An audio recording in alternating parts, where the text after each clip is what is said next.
ဒီကောက်တော့လူတိုင်းမှာဆွဲလန်းမှုတစ်ခုရှိတယ်ဆိုတော့ပြဿနာလေးကျွန်တော်ပါဝင်ပေါ့လေနော်အဲအကြောင်းအရာလေးဝတ္ထုလိုပုံစံလေးနဲ့ကျွန်တော်ဆွေးနွေးပါမယ်ခေါင်းစဉ်ပေးထားတာတတ်မဲ့အဖို့နှမ်းမိုးသူဖြစ်စီတာပေါ့နော်နေရာဒီကြောင်းပြည့်တရက်ပေါ့ညနေမှာကျွန်တော်စေကောင်းပုံမှန်လာပြနေကြအသက်50ကျော်အမျိုးသမီးတူပြိုကြီးပေါ့နော်သူသွေးပေါင်နာချိန်နဲ့ယောဂဖြစ်ကြောင်းကုန်စင်နဲ့ပြောတယ်အဲ့ထဲမှာတစ်ခုကပါလဲဆိုတော့သူ screen time များနေတယ်ပေါ့နော်သူ့လည်း screen time များနေဆိုတော့ဖုန်းဝိုင်းဖုန်းမသုံးဘူးမပြောရဘူးအခုမြင်ရတဲ့ကျွန်တော်ရဲ့ TikTok account ကိုလည်းသူက follow လုပ်ထားရဲ့ပရိသတ်အစ်စ်ပေါ့လေနော်ဖုန်းလုံးဝမကြည့်နဲ့လို့ကျွန်တော်ပြောလို့မရဘူးနော်အဲ့တော့သူကခေါင်းတစ်ချက်ချက်မူးဝေတယ်စောစောဖတ်လို့ရှင်ဇက်ကြောကြီးလေးနေတယ်အစားစားရင်လည်းပုံမှန်မဟုတ်ဘူးဒါမျိုးတွေပေါ့လေလာအဲ့တော့ဆရာဝန်တူအနေနဲ့စေကူတာဘက်တရားသားမှမလျှော့ဘဲနဲ့ဒါကျွန်တော်နော်သူအကြံပေးလိုက်လေအသိလားအမသွေးပေါင်ချိန်တော့လေ120 80ပုံမှန်ပဲသွေးပေါင်ထိန်စီလဲပုံမှန်တောက်အောင်ကျော်အားစီလဲတောက်တယ်ညအိခါနေလဲသွေးရင်းအစီကြစီကလည်းပုံမှန်တောက်နေတာဆိုတော့ခန္ဓာကိုယ်ကတော့ဘာမှပြဿနာမရှိဘူးဗျအဲ့တော့ဘာလဲဆိုတော့အချိန်နဲ့ခန္ဓာကိုယ်အနေထားကိုပဲပြုရင်ပြောင်းလဲလိုက်ရင်ရတယ်ဆရာစကားအဆမ်းပါလား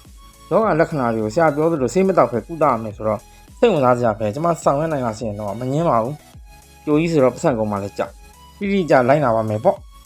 ့ကျွန်တော်ပြောတာကတော့အင်အားတူတွေတူမတွေတော့ဖုန်းကြီးရဲ့လူတွေကွန်ပျူတာရှိမှအနေများတဲ့လူတွေသူတို့တွေ့ဘူးလားအဲ့လိုမျိုးဆိုလို့ရှိရင်တော့ကျွန်မအင်အားတူတွေတူမတွေကိုလည်းကျွန်မပြန်ပြောပါမယ်ဆရာပြောပါဆိုဖုန်းနေနဲ့ဆိုရင်ကိုယ့်ရဲ့တနေ့တာကိုယ်လည်းလုံရှာစားကြစားတာတွေနေထိုင်ပြုတ်မှုတာတွေအချိန်မကြည့်ပဲနဲ့နော်ကောင်းတဲ့အမှုချင်းတွေပျောက်နေနိုင်တယ်ဖုန်းထဲကနေကျမရေပူလူပြလူမှုပတ်ဝန်းကျင်ဆုံးမတာတွေမိမိတို့ဝါသနာပါတဲ့ဟာတွေသိမှတ်စရာတွေရနိုင်တာမငင်းပါဘူးကျွန်တော်ဒါမဲ့လို့အချိန်နဲ့တော့ပိုင်းခြားထားဖို့လိုတယ်ဖုန်းကြည့်တာကွန်ပျူတာသုံးတာအပြစ်မရှိပါကျမရင်းနဲ့လျှော်ညီတဲ့အသုံးပြုမှု68အမှန်ကိုထိုင်ဖို့လိုတယ်ဥပမာထိုင်အောင်ရှင်းမှာ90ဒီဂရီထိုင်တာမျိုးနီးစနစ်မှန်ပုံတွေမပြတ်ထားတယ်လို့လေးပေါ့နော်ခြေထောက်ကိုဆုံးချထားမျိုးတော့ခါကိုကိုင်းပြီးသုံးတာနောက်ကျောအမြင်ပါပဲနဲ့ထိုင်ကုန်မှာအကြာကြီးထိုင်သုံးတာဒါတွေကပြဿနာရှိတယ်ကြာရင်ခါနာယောဂါတွေရက်ချင်ပို့ဆိုတော့ပေါ့အာယောကအလဲရောကြောရိုးစီကြီးရတယ်ထောက်ခံပေးထားတဲ့ကြွသားတွေကစိုင်းထားတဲ့နေရာနဲ့တင်းမာလာပြီးတော့လေဘင်းမှာရှိတဲ့ကြွသားတွေကနာတတ်တာပေါ့ယောဂလက္ခဏာပြမှကက်ခဲပြောက်စီတွေတောက်ထိုးမယ်လိမ့်မယ်မကြမ်းလိုက်မိနဲ့ကက်ခဲပြောက်စီရဲ့ဆိုးကျိုးတွေကလည်းသိတယ်မဟုတ်ပြီလားယောဂကာကွယ်မှုကလည်းဖုံးနဲ့အသုံးမပြတ်ဒါမျိုးကိုကျွန်တော်အကြံဉာဏ်ပေးနေဗျနော်ကျွန်တော်တို့ဗီတာမင်တွေအစားအသောက်တွေမှာ A E B1 B3 B6 B12 ဒါတွေစားကြပါဒါတွေကမျက်စိအောင်ကြောအောင်ကောင်းစေပါတယ်မျက်လုံးစစ်ဆေးတာတွေလည်း6လတစ်ခါပုံမှန်လုပ်တင်တာပေါ့မျက်စိရဲမှာလက္ခဏာတစ်ခုဖြစ်ခဲ့တဲ့စစ်ဆေးလို့စလင်ဒါဓာတ်မှုန်ရင်မီးဝေးဓာတ်မျိုးတွေဖြစ်ရင်လည်းပိုဆိုးစီတာပေါ့နံပါတ်1အနေနဲ့တော့ကျွန်တော်တို့ဘယ်လိုလားလို့ရှင်ဖုန်းရင်းတုံးလေးပိတ်ထားလိုက်မကြာခဏဖုန်းကြီးကြံကြားလို့ရှင်ဖုန်းကိုကန်ကြည့်မိတယ်လေရေးမကြည့်ရင်တော့ပိတ်ထားတာကောင်းပါလေဒါမှမဟုတ် vibration လောက်တာပေါ့နော်ရေးကြည့်တဲ့အချိန်ပြန်ဖွင့်ထားပါနောက်ထပ်အဲ့ရထားတာချင်းဖုန်းမကန်ဘူးပါလေဖုန်းသုံးမယ်ဆိုရင်လည်းတရားဖွင့်ငါရှိရဲ့တခြင်းလေးတွေနားထောင်ဆရာတော်ဖျားကြီးရဲ့ပြေးပဋ္ဌာန်းလေးတွေဖွင့်ပေါ့မေတ္တာပို့တရားလေးတွေနားထောင်နာယီဝတ္တနာကြီးဖွင့်ထားဒါတော့ထားတော့ဖုန်းကိုလှမ်းယူပြီးမသုံးဖြစ်တော့ဘူးပေါ့လေနော်ဖုန်းတရားလေးပြီးမှပဲဆိုတဲ့စိတ်လေးနဲ့ပေါ့နော်ဘိုင်ဘယ်လေးနားထောင်ရင်းတရားလေးပြီးမှပဲဆိုတဲ့စိတ်ကလေးနဲ့မသုံးဖြစ်တော့ဖုန်းနဲ့မကြည့်မိဘူးဆိုတဲ့အချိန်လေးတက်တာလာတာပေါ့နော်မဟုတ်ဆိုရင်ဖုန်းကြီးပဲမနှခင်အရာထားမျက်နှာမတည့်သေးဘူးတခိုင်ဖြစ်နေတော့မှလေနောက်တစ်ခုကကြောင့်ဖုန်းမယူဘဲနဲ့မနှခင်နိုင်ခွက်လောက်လမ်းလျှောက်လေကောင်းလေတန့်ရှူငယ်ချင်းမိတ်ဆွေနဲ့တွေ့ဗီတာမင် D3 ရနေတဲ့လိခံတော့အောက်ဆီဂျင်ကောင်းရအောက်ဆီဂျင်လည်းရအဆုတ်တွေလည်းကောင်းပေါ့ stress တွေလည်းရော့ပေါ့လို့ရှင်မိတ်ဆွေတန်ဃာတွေနဲ့တွေ့ပုံဝင်ကျင်တဲ့တဘာဝနဲ့ထိတွေ့ပြီးသားဖြစ်တော့ဖုန်းလည်းမသုံးပြတော့ဗျာနောက်တစ်ခုဒီတစ်ခုကတော့ကျွန်တော်လည်းတော်တော်လေးကိုလိုက်ပါလှုပ်ဆောင်မှုခက်ခဲနေတာဖုန်းမြူပဲ3ရက်လောက်နေထိုင်ကြည့်ပါလားဆိုတော့ကျွန်တော်လည်းမနေထိုင်နိုင်ပါဘူးသို့တော့ဖုန်းမသုံးမင်းနဲ့1နာရီ2နာရီခန့်နေတာမျိုးတွေစမ်းလုပ်ကြည့်ပါဒါတွေကအကျင့်လုပ်ဖို့လိုတဲ့အရာတွေပါအဲ့တော့ဖုန်းမပါပဲပျော်ရွှင်မှုမျိုးကိုချဖို့လိုတယ်ကြာရင်ဖုန်းမပါပဲမပျော်ရွှင်မှုကျွန်မဘယ်လိုများရှာမလဲပေါ့နော်တချို့တွေကဆရာဖုန်းတွေကအိမ်မှာမွေးထားတဲ့ချစ်စရာကောင်းတဲ့တီလေးတွေရှိပြန်မလားအိမ်မွေးတီလေးနဲ့လမ်းလျှောက်မယ်စာအုပ်ဖတ်မယ်တခြင်းဆိုမယ်တကယ်ချင်းတွေနဲ့တွေ့မယ် gathering လုပ်မယ်ဒီဝိုင်းတိုးတက်ရေးတွေကို phone free time ထားပြီးတော့ဖုန်းမပါဘဲနဲ့ဆွေးနွေးလို့ရပါတယ်နော်ကလေးလေးနဲ့နော်အိမ်မှာရှိတဲ့မိသားစုတက်ရှိတွေနဲ့လည်းပျော်တတ်အောင်ကြိုးစားပါတတ်မဲ့ပဲပျော်နေမှတော့ ကမ္ဘာလောကကြီးကဘယ်လိုလှပနေထွေးတော့မလို့နောက်ခုလက်ခင်းအရာထသွားတိုင်မျက်နှာတည်ရေချိုးတော့မယ်ဆိုရင်ရေချိုးကန်းဝင်ပြီးအိမ်နာဝင်ပြီးဆိုရင်ပြဘုံကြီးယူသွားပြီအဲ့ဒီချိန်ကိုဖျောက်ဖျက်မိတ်ဆုံစားပွဲကလေးကစားကွင်းတွေအကြောင်းဖို့အကြောင်းကျိုးကားမောင်းအလုတ်ချင်းဒါတွေမှလည်းဖုံးအသုံးပြုခြင်းလို့ရှော့ကျွန်တော်ဆိုရင်တစ်ဖက်ဆိုင်သွားလို့ချင်းဖုံးတွေအားလုံးချင်းတစ်ခုလေးချဲ့ပြီးတော့ကျွန်တော်တကယ်ချင်းနေချင်းစုံပြီးစကားပြောတာအောင်ပဲကျွန်တော်လုပ်ချင်တယ်ဖုံးသုံးနေဆိုလို့ရှိရင်ကျွန်တော်တို့ကအဲ့လိုဘယ်တော့မှနောက်ကမခေါ်တော့တွေ့ဆုံပွဲကြဟုတ်ပြီနော်အဲ့ချက်လေးကိုလိုက်နိုင်ရင်ဘယ်လိုပဲဖြစ်ဖုံးသုံးတဲ့အချိန်လေးကရော့ဖုံးပြတ်လို့ဆိုပြီးပြန်ကြည့်တဲ့အချိန်တွေမှာခင်ဗျာဘယ်လိုခံစာ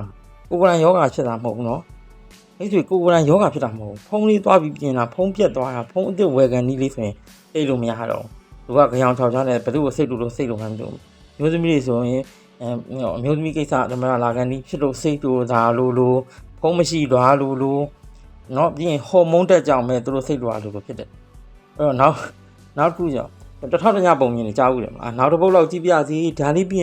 င်ဆိုရဲတထောက်တညပုံမြင်နေလဲတင်ဖတ်ပူးပြီးတော့ကိုယ်တိုင်ခံစားပူးမှာပါเนาะအဲ့တော့တချို့ဆိုရင် smartphone ကီးဖတ်ကိုပြောင်းသုံးရတဲ့အဆင့်တွေအောင်ဖြစ်တယ် ID kit မှာ AI kit ဆိုတာမှတ်ပါတယ် mobile phone addiction ဆိုတာလေလူကြီးလူငယ်ကြားမှမျိုးကြုံနေရတာပါအဲ့တော့ကြောင့်ကိုယ့်အတွက်အသုံးဝင်တာလေးကိုရှာဖွေအသုံးပြုဖို့အတွက်လိုအပ်တယ်တည်ထင်ထားတဲ့လျှက်စစ်ပစ္စည်းတွေဖြစ်နေတော့ကြတယ်တရင်ခါသုံးပြီးလို့ရှိရင်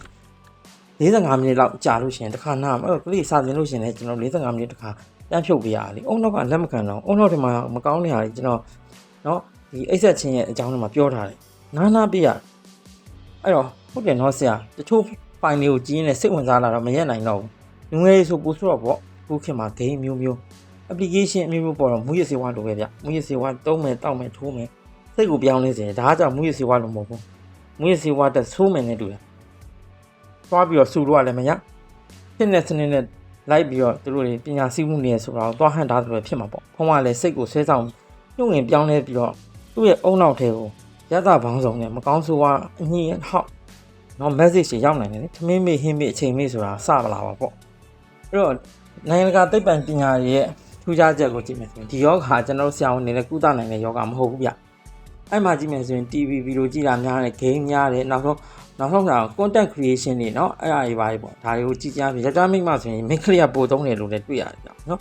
အဲ့တော့အခုပဲကြည့်လေအမအစားထားချိန်မမှန်ဘူးညာဘက်နိုင်ရောအောက်နေဟိုနားအောက်နေဆိုအစာရင်တွေကနေအစာချီတွေထွက်အစာကမထက်ဖုန်းလေးကမပြတ်အဲ့ကြောင့်လေးဖြစ်ပြောင်းပြီးတော့လေးထားတယ်လေးနာတယ်ဆရာပြောမှပဲနားလည်တော့လေ